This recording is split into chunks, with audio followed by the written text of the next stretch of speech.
Doctors کیا کہتے ہیں؟ اس نے محتاط سے انداز میں پوچھا۔ ڈاکٹر نے کہا ہے اس کی جان کو خطرہ ہے، ابھی تک ان کی طرف سے کوئی پازیٹیو رسپانس نہیں ملا۔ بتاتے ہوئے جنگنگ کی آنکھیں بھر آئی تھی اور نور جہاں کھڑی تھی وہیں سن ہو گئی۔ شوق ہی شوق تھا، وہ موت کے منہ میں تھا۔ وہ دیوار کا سہارا لے کر بمشکل کھڑی ہوئی تھی۔ وہ رپورٹ جسے وہ اپنے غصے اور نفرت کی بدولت نظر انداز کر گئی تھی، اوہ خدایا وہ اس قدر سیریس تھا۔ تمہیں سب پتا تھا، تم نے مجھ سے یہ کیوں چھپایا؟ وہ سکتے میں تھی۔ مجھے کچھ بھی نہیں پتا تھا نور، اس کے لیے دعا کرو وہ ٹھیک ہو جائے۔ وہ اتنا برا نہیں تھا جتنا تم اسے سمجھتی رہی ہو۔ اسے کچھ ہوا تو ہم سب خود کو معاف نہیں کر پائیں گے۔ وہ ہمیشہ ہنسنے والا کورین اس قدر سنجیدہ تھا کہ وہ مزید کچھ سنے بنا وہاں سے واپس ہو لی۔ جنگنگ کی باتوں سے وہ شرمندہ ہو گئی تھی۔ آیان ایسے کیسے جا سکتا ہے؟ اپینڈکس جان لیوا تو نہیں ہوتا؟ پھر آیان سرجری کی حالت میں کیسے پہنچ گیا؟ وہ کوریڈور میں چلتی جا رہی تھی۔ اس کا ذہن معاف ہو رہا تھا۔ وہ ایک کڈنی کا سروائیول تھا، پر تھا تو آیان سکندر نہ، اسے زندہ رہنا ہوگا۔ کتنے ہی لوگ اسے زندہ دیکھنا چاہتے تھے، وہ اکیلا کتنے لوگوں کی ہمت تھا؟ اسے ٹھیک ہونا پڑے گا۔ وہ ڈاکٹر تھی، ڈاکٹری زبان بخوبی سمجھتی تھی، اور جو اس کے ہاتھ میں تھامی رپورٹ کہہ رہی تھی اس کے مطابق آیان سکندر ایک کڈنی کا سروائیول تھا۔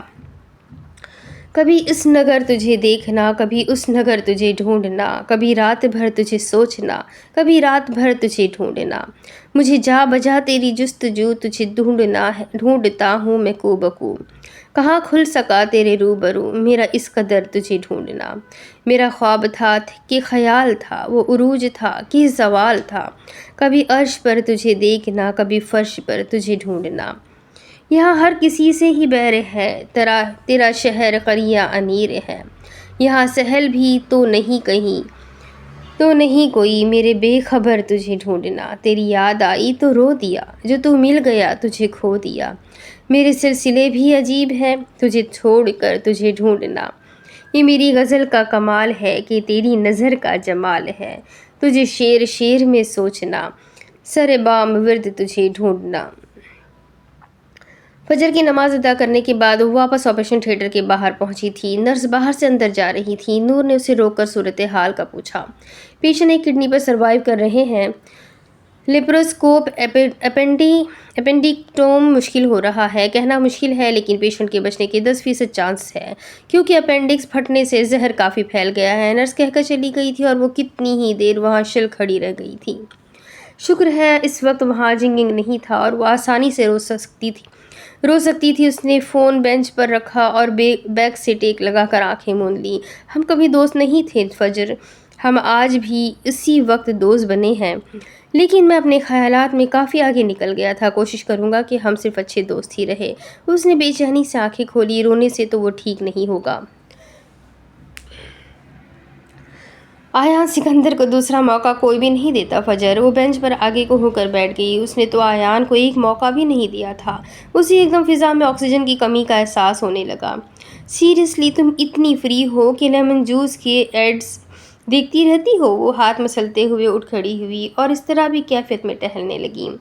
وہ آیان سکندر تھا، اسے معلوم تھا کس کے سامنے خود کو بے وقوف ظاہر کرنا ہے اور کس کے سامنے اسمارٹ بننا ہے۔ ویسے وہ کیسے بھول گئی کہ وہ لوگوں کے سامنے بے وقوف بننا پسند کرتا ہے؟ اسے آیان کی بات نہ سننے پر سخت پشیمانی ہونے لگی تھی۔ وہ بھی تو باقی سب جیسی نکلی تھی۔ اس نے بھی آیان کو نہیں سنا تھا۔ وہ کسی دیوار پر اپنا سر مار دینا چاہتی تھی۔ اس کا فون بجنے لگا۔ اس نے خوف سے فون اٹھایا۔ ہیلو نور، کیسی ہو؟ آیان کیسا ہے؟ تم اس کے ساتھ ہی ہونا، تم اس کے ساتھ ہی رہنا اور اس کا خیال رکھنا، میں آج شام تک پہنچ جاؤں گا۔ ہیلو۔ اس کی آواز میں بھی تشویش اور پریشانی تھی۔ وہ زخمی سا مسکرا دی۔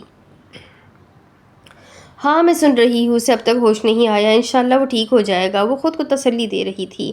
ڈاکٹرز کیا کہہ رہے ہیں؟ وہ کتنی ہی دیر کچھ نہیں بول سکی۔ کیا یہ سب میری وجہ سے ہوا ہے؟ اس نے خود کو رونے سے بڑی سختی سے باز رکھا ہوا تھا۔ روحان کو احساس ہوا کہ نور الفجر بھی ٹھیک نہیں ہے۔ وہ بہت بہادر ہے نوری، وہ خود سے جڑے لوگوں کو ایسے تکلیف نہیں دیتا۔ تمہاری وجہ سے کچھ بھی نہیں ہوا۔ وہ آیان سکندر ہے، اس نے زندگی میں اس سے بھی بڑے مسئلوں کا مقابلہ کیا ہے۔ وہ اتنی جلدی ہار نہیں مانے گا۔ وہ میرا بھائی ہے، وہ سختی سے بولا۔ 10% چانس ہے اس کے بچنے کے۔ میں تمہیں کوئی جھوٹی تسلی نہیں دوں گی روحان، لیکن اسے دعاؤں کی ضرورت ہے۔ اس کی پہلے ہی ایک کڈنی کی سرجری ہوئی تھی جس کی وجہ سے آج ڈاکٹرز کو مشکلات کا سامنا ہے۔ اسے دعاؤں کی ضرورت ہے روحان۔ فون کو سختی سے دبوچے وہ رو پڑی تھی۔ روحان تو اس ساری معلومات کے بعد بولنے کے قابل کہاں رہا تھا۔ میرے آنے تک اسے اکیلا مت چھوڑنا، میں بس پہنچ جاؤں گا۔ اس کی آواز کسی کھائی سے آئی تھی۔ وہ سمجھ سکتا تھا نور کا درد بھی۔ وہ خود اس قدر ڈرا ہوا تھا کہ اگر اسے کچھ بری خبر سنا دی جائے تو اسے ہارٹ اٹیک ہو سکتا تھا۔ آیان کے بارے میں ایسا سوچا ہی کب تھا؟ میں تو اسے کب کا چھوڑ چکی ہوں، وہ افسوس سے بولی۔ اس کے بعد فون لائن کٹ گئی اور وہ واپس بینچ پر بیٹھ گئے۔ اسے چھوڑنے کا دکھ اور اس کے اس دنیا سے چلے جانے کا دکھ الگ تھا۔ اللہ اسے ٹھیک کر دے، میں اسے دوسرا موقع دوں گی، پلیز اللہ۔ وہ گردن اوپر اٹھائے اللہ سے ہم کلام ہوئی۔ عاشی کا میسج دیکھا جو بتا رہی تھی کہ جنگن کے ساتھ آیان کے گھر اس کا کچھ ضروری سامان لینے جا رہی ہے اور مارک ڈاکٹر کی بتائی ہوئی دوائی وغیرہ لینے گیا تھا۔ ایسے میں صرف وہی تھی جو اس وقت اکیلی بیٹھی کسی بھی خبر کے لیے خود کو تیار کر رہی تھی۔ وہ بینچ پر بیٹھی پھر دعاؤں میں مشغول ہو گئی تھی۔ صبح 7 بجے کے قریب ڈاکٹر آپریشن تھیٹر سے باہر نکلا۔ نور جو گمسم سی بیٹھی تھی فوراً الرٹ ہو کر کھڑی ہوئی اور ڈاکٹر اس تک آیا۔ آیان کیسا ہے؟ وہ جلدی سے پوچھ رہی تھی۔ انجینئر یان کے ساتھ آپ ہے؟ ڈاکٹر نے بغور اسے دیکھا۔ اس نے اس بات میں سر ہلایا۔ آپ کون ہیں اور جنگن کہاں گیا؟ وہ تفتیشی افسر بنتے ہوئے پوچھنے لگے۔ میں SNU سے ڈاکٹر نور الفجر ہوں اور آیان کی دوست۔ اس وقت اسے یہی موضوع لگا۔ سرجری کامیاب رہی ہے اور انجینئر یان کی حالت خطرے سے باہر ہے۔ بروقت ہسپتال پہنچ جانے کی وجہ سے ان کی جان بچ گئی ہے، ورنہ اگر چند سیکنڈز کی بھی دیر ہو جاتی تو سب کچھ اتنا آسان نہ ہوتا۔ ڈاکٹر اسے تفصیل بتا رہا تھا لیکن نور کو اس کی حالت خطرے سے باہر کا سن کر ہی سکون مل گیا تھا۔ یہ احساس ہی اس کے لیے کافی تھا کہ وہ خطرے سے باہر ہے۔ اس نے کبھی اس کے لیے بد دعا نہیں کی تھی لیکن دعا کی تھی کہ وہ زندہ رہے۔ ٹھیک نہیں ہے پر ہو جائے گا۔ اسے اللہ پر یقین تھا۔ کیا میں اسے دیکھ سکتی ہوں؟ ڈاکٹر کو مسلسل بولتا دیکھ کر اس نے پوچھا۔ آپ کے مطابق آپ خود ڈاکٹر ہیں، پھر آپ کو سرجری کے بعد کی احتیاط آپ کو بتانے کی ضرورت نہیں ہے۔ انہیں ابھی بائیوٹکس پر رکھا جائے گا۔ مختصر یہ کہ فی الحال مریض سے کوئی نہیں مل سکتا۔ ڈاکٹر نے بھی سنجیدگی سے کہا۔ کیا وہ واقعی ٹھیک ہے؟ نور نے پھر سے یقین دہانی چاہی۔ ڈاکٹر نے حیرت سے اسے دیکھا۔ ابھی تو اسے بتایا تھا وہ ٹھیک ہے۔ مجھے پھر بھی افسوس کے ساتھ کہنا پڑ رہا ہے آپ ابھی انہیں نہیں دیکھ سکتی، باقی ہمیں اپنی سرجری پر یقین ہے۔ آپ کو کچھ گھنٹے انتظار کرنا پڑے گا کیونکہ اگلے 48 گھنٹوں تک انہیں ہوش میں لانا ممکن نہیں ہے، وہ اسے بتا کر چلے گئے۔ اپنی سرجری پر یقین ہے؟ اس نے ڈاکٹر کی نقل اتاری۔ ہمیں اپنے اللہ پر یقین ہے۔ وہ سر جھٹک کر گہرا سانس لے کر بینچ پر بیٹھ گئی جیسے کندھے پر سے بوجھ اترا ہو۔ پچھلے 12 گھنٹے اس کی زندگی کے کٹھن لمحوں میں سے تھے جن میں وہ صرف اس شخص کی زندگی کے لیے دعا کرتی رہی تھی جس سے محبت ہو گئی تھی۔ نفرت کیسے کرتی وہ اس سے؟ نفرت ہی تو نہیں کی جا سکتی تھی اس سے۔ پھر اسے یاد آیا ماں کو تو بتایا ہی نہیں۔ وہ وہاں سے اٹھی اور راہداری عبور کرتی ریسیپشن کی طرف گئی۔ دروازے سے جنگن اور عاشی اندر آتے نظر آئے تو وہ فوراً ان کی طرف بھاگی۔ عاشی ڈاکٹر باہر آئے تھے۔ سرجری کامیاب رہی، انہوں نے کہا۔ آیان کی حالت خطرے سے باہر ہے۔ کیا کہہ رہی ہو نور؟ مجھے اردو نہیں آتی، جنگن اچنبے سے اسے دیکھتے ہوئے پوچھ رہا تھا۔ شکر الحمدللہ، عاشی نے اسے گلے لگاتے ہوئے کہا۔ موئیو، جنگن اب تجسس سے پوچھ رہا تھا۔ عاشی نے اسے آیان کی سرجری کا بتایا۔ دباغ زبردست۔ وہ سامان اور ان دونوں کو پکڑا کر آپریشن تھیٹر کی طرف بھاگا۔ وہ دونوں بھی اسی طرف چلی گئی۔ آیان کی زندگی ضروری تھی، وہ سب مانتے تھے، اسی لیے اسے زندہ رہنا ہی پڑا تھا۔ آج تاریخ 2 مئی تھی۔ ہاسپٹل کے تیسرے فلور پر کافی کا کپ تھامے وہ شیشے سے باہر دیکھ رہی تھی جہاں سے بوسان برج روشنیوں میں گھرا ہوا نظر آتا تھا۔ شاید 5 دنوں سے یہی اس کا پسندیدہ مشغلہ تھا۔ 5 دن گزر گئے تھے آیان کی سرجری کو لیکن وہ نہ سیول واپس جاتی تھی اور نہ اس سے ملنے کمرے میں، نہ جانے نہ درمیان حائل تھی یا ناراضگی۔ بہرحال جو بھی تھا، نور الفجر میں اتنی ہمت نہ تھی کہ وہ آیان کا سامنا کر سکے۔ تو یاد رکھ یا نہ رکھ، تو یاد ہے یہ یاد رکھ۔ آواز پر وہ افسردگی سے پلٹی۔ کیسا ہے وہ؟ اس نے سنجیدگی سے پوچھا۔ کون؟ دوسری جانب سے بڑی بے نیازی سے پوچھا گیا تھا۔ آیان کا پوچھ رہی ہوں؟ اس کا مذاق کرنے کا موڈ نہیں تھا۔ اچھا، وہ روحان کو یاد آ گیا جناب، پہلے سے بہتر ہے۔ ویسے اس کا کمرہ زیادہ دور بھی نہیں ہے، بس 1 فلور نیچے کمرہ نمبر 302 ہے۔ جواباً وہ کچھ نہیں بولی۔ روحان نے شیشے کے پار نظر آنے والے اس بوسان برج کو دیکھنے کا جو دور سے بہت چھوٹا اور روشنیوں میں نہایا ہوا تھا۔